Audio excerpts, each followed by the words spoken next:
Salut tout le monde, aujourd'hui on se retrouve pour une nouvelle vidéo et ça sera une nouvelle vidéo Japon parce qu'on va parler des mangas. Mais avant tout vous avez dû remarquer que aujourd'hui cette vidéo est sortie alors que normalement il devrait rien y avoir. En fait je vais essayer tout simplement comme j'y arrive là de passer à un rythme de une vidéo par semaine, donc ce qui vous ferait à peu près 3-4 vidéos par mois pour que vous ayez plus de contenu. Et puis là ça va vraiment être le mois de test, le mois de mars. Parce que si j'arrive à tenir sur le mois de mars, j'essaierai de tenir le plus longtemps possible. Bien sûr, après, si j'y arrive plus, je repasserai à un rythme de 2 vidéos par mois. Mais j'ai envie de vous donner un peu plus de contenu, de sortir un peu plus de vidéos aussi. Et puis c'est une sorte de petit défi que je me donne à moi-même. Donc aujourd'hui, on va parler de 5 mangas dont on ne connaîtra peut-être pas la fin.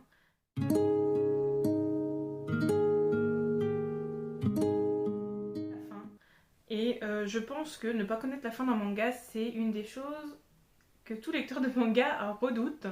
Mais c'est des choses qui peuvent arriver parce que le manga vit grâce à son auteur, au mangaka, et il peut se passer tout n'importe quoi. Il peut y avoir donc des incidents à cause du temps, donc un tsunami, une tornade, au niveau du Japon, ça sera plutôt tsunami, tremblement de terre.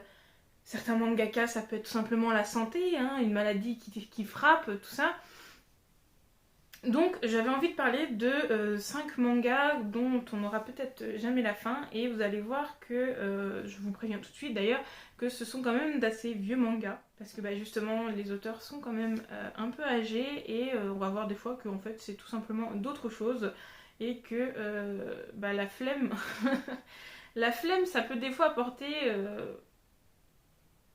l'arrêt d'un manga. Le premier dont je vais vous parler, je pense que vous avez un peu tous deviné, j'ai envie de parler de Hunter x Hunter, ou Hunter x Hunter, je sais pas vraiment comment on prononce, moi je dis Hunter x Hunter. Mais Hunter x Hunter, je pense que tout le monde sait à peu près que le rythme de parution est très très lent. Donc le mangaka Oshihiro Togashi, hein, je vais l'appeler Togashi par la suite, est bien malade, et que de nombreuses fois son manga est mis en pause parce que ce dernier a de gros problèmes de dos mais qui influent sur son travail, et donc du coup ce dernier fait beaucoup de pauses. Donc il a été arrêté le 18 novembre 2018 et que le manga a repris que très récemment le 24 octobre 2022, et donc du coup il y a un tome qui est sorti, hein. Et donc du coup les fans se sont dit super, ça reprend. Et malheureusement là, donc il y a eu donc des leaks du prochain chapitre qui ont fuité. Et donc du coup en même temps donc l'équipe du mangaka et sa maison d'édition en ont profité pour faire passer le fait que la santé de Togashi ça n'allait pas du tout, et que ce dernier n'allait peut-être pas pouvoir sortir le prochain tome aussi vite que possible. Et donc du coup les maisons d'édition, j'en reviens avec ce petit communiqué là en disant que ils verront avec les fans lors de la prochaine parution du Jump, je crois, leur expliquer en fait comment ça va pouvoir se passer, parce que ça a l'air très très dur. Il y a même certaines rumeurs qui disent que Togashi chercherait un assistant pour l'aider parce que il n'y arriverait plus tout seul. Et donc c'est l'un des premiers exemples, hein, c'est le plus courant, c'est est-ce qu'on aura la fin de Hunter x Hunter, est-ce qu'on aura la fin des aventures de Gon. Là, on verra tout simplement avec la suite, parce que tout dépendra en fait de la santé de l'auteur qui est très très fragile. Le prochain, je vais tout simplement parler de Ai Azawa, qui est l'autrice du manga Nana. Donc il faut savoir que l'édition de Nana est en pause depuis 2009. Et sur ce cas-là, j'ai pas vraiment beaucoup d'informations puisque l'auteur reste très secrète là-dessus. Mais cette dernière a mis en pause Nana suite à des problèmes de santé. Donc certains disent que ce serait des problèmes au niveau du canal carpien, tout ça, et que ça se remettrait très très très mal. Mais ça fait quand même 13 ans que les fans de Nana attendent le prochain tome. La mangaka fait des annonces de temps en temps et la dernière fois, elle a voulu être rassurante au niveau des fans en 2016 parce qu'elle leur a tout simplement dit un grand accomplissement, mon challenge était de sortir toutes mes idées, tout ce que j'avais en tête. Je suis désolée de vous faire attendre, mais c'est sûr, un jour je ne reviendrai et donnerai le meilleur de moi-même. Donc c'était pour rassurer les fans sur le futur de Nana. Mais aujourd'hui, on est en 2023, début 2023, et on n'a toujours aucune information, on sait rien du tout. Genre même les éditions françaises donc, qui récupèrent Nana ne savent pas du tout s'il y aura de prochains tomes. Donc encore une fois ici, c'est un peu lié au problème de santé, mais là, l'autrice a mis en pause. Togashi, lui, avec Hunter x Hunter, essaye de continuer, sauf que là, pour Nana, en fait, c'est une pause. Genre vraiment, il n'y a rien eu de sortie depuis 2019. 2009, excusez-moi.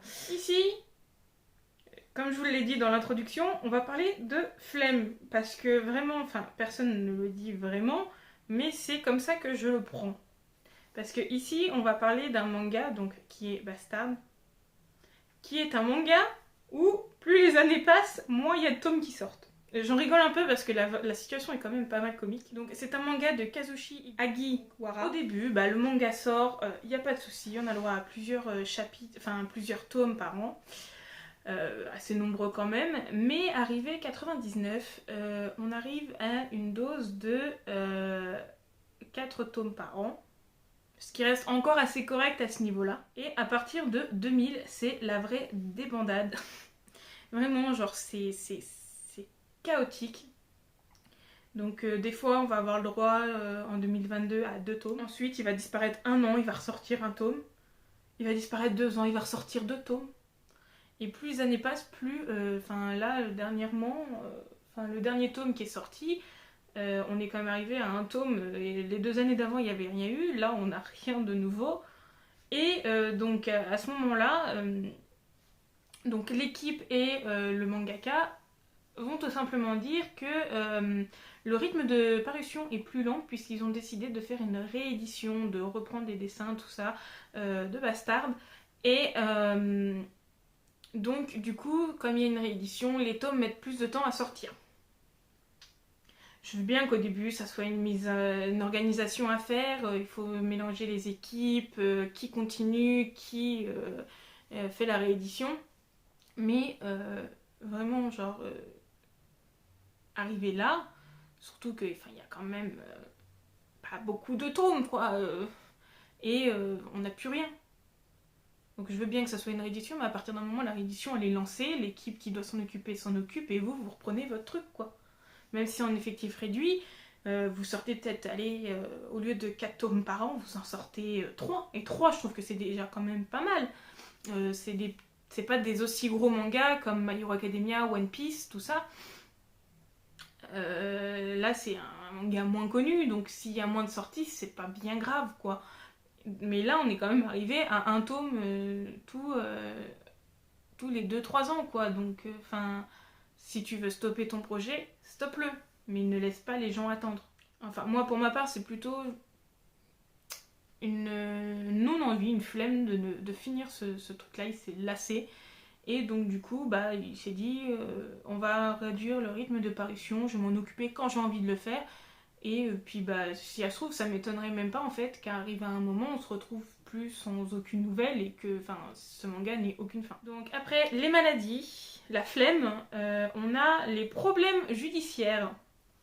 Parce que je vais tout simplement parler de Actage. Et ici, c'est pas une maladie, c'est pas la flemme qui arrête, mais plutôt, donc, comme je vous l'ai dit, les problèmes judiciaires, puisque auteur-scénariste, Tatsuya Matsuki, s'est tout simplement fait arrêter par la police pour avoir touché de manière non correcte des mineurs, donc des lycéennes. Et donc du coup, il se fait arrêter, hein. Ça peut être donc de fausses accusations, mais non, il va tout simplement avouer que oui, il l'a fait, hein. Voilà. Et donc du coup, là, c'est la maison d'édition et donc du coup, la dessinatrice qui travaillait avec lui qui ont décidé de ne pas continuer le manga. De toute façon, il aurait eu moins de succès avec le scandale. Et ça leur apportait rien. l'auteur n'était plus là. Et pour respecter en fait les deux jeunes filles, c'était mieux pour eux en fait, ils pouvaient pas continuer à faire paraître le manga, donc du coup ils ont décidé de tout stopper et puis comme ça en fait ils libéraient la dessinatrice qui pouvait partir sur d'autres sujets quoi. Et il faut savoir que ça a tellement fait controverse là-bas que donc les tomes ne sont plus réimprimés. Donc si vous en avez un, il est quand même collector. Donc ils ne sont plus réimprimés, il n'y a plus de posters qui sont sortis, tous les goodies, tous les merch dérivés ne sortent plus, il n'y a plus rien. Genre vraiment ça a été clôturé, censuré. Et on parle plus de ce manga là. Le dernier manga dont je vais vous parler c'est X 1999. Et donc c'est un manga du studio Clamp. Et ici, donc, c'est pas l'auteur qui est problématique, ce n'est pas la maladie, ce n'est pas les problèmes judiciaires, ce n'est pas la flemme, c'est les gens, le public qui reçoit le manga. Parce que tout simplement, donc X 1999, je sais pas comment il se dit, donc je le dis comme ça, aborde plusieurs sujets qui sont un peu délicats. Mais alors le premier, je trouve ça quand même un peu exagéré.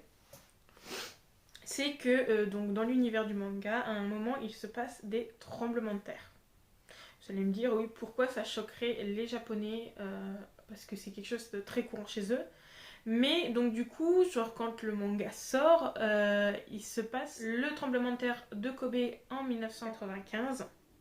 Et donc du coup, les gens n'acceptent pas beaucoup le fait que après cette tragédie-là, on voit encore des tremblements de terre, tout ça. Donc du coup, la maison d'édition et l'auteur décident de mettre en pause l'édition du manga. Et ensuite, donc l'édition reprend tranquillement. Et nouvelle controverse, puisque dans le manga, on a affaire à de la violence, mais vraiment genre quand même assez avancée, voire du gore. Et donc du coup, à un moment, les gens disent oui, mais cette histoire-là, et il faut savoir que ce n'est pas le seul manga qui a eu des problèmes avec la violence, c'est qu'il s'est passé l'affaire de Saito Sakakibara, donc qui est une personne qui a tué de manière assez violente. Et il faut savoir que les gens n'ont pas aimé voir des mangas ensuite avec de la violence à ce point-là. Donc du coup, tous les mangas qui ont eu de la violence extrême se sont vus donc soit censurés, mis en pause, tout ça. Et donc du coup, X 1999 n'a pas fait exception à la règle. Donc deuxième arrêt de la création du manga. Mais on peut se dire, bah alors, pourquoi il fait partie des 5 mangas dont on risque de ne pas connaître la fin? C'est parce que, encore au jour d'aujourd'hui, l'édition n'a pas repris, l'auteur n'a pas repris non plus le dessin du manga. Parce que au début, ils se sont dit qu'avec le contexte actuel social en Corée, ça allait pas être possible de... S'ils sortaient le manga, donc après cet arrêt-là, ça allait flopper, quoi. Les gens n'allaient pas s'y intéresser parce qu'ils sont encore en colère. Et donc du coup, l'auteur a mis ça en pause. Encore aujourd'hui, il est marqué en pause, hein, il n'est pas marqué arrêté, il est marqué en pause. Et on se dit que pour l'auteur et la maison d'édition, c'est tout simplement en fait qu'ils ne s'en sentent pas encore à continuer le manga. Mais bon, c'est quand même assez triste puisqu'ils se sont arrêtés au tome 18 et que le manga était censé avoir 21 tomes.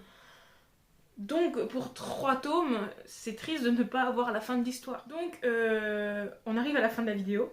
Donc comme je vous l'ai dit, c'est 5 mangas qui sont assez vieux, d'autres peu connus, d'autres plus connus comme Hunter x Hunter et Nana.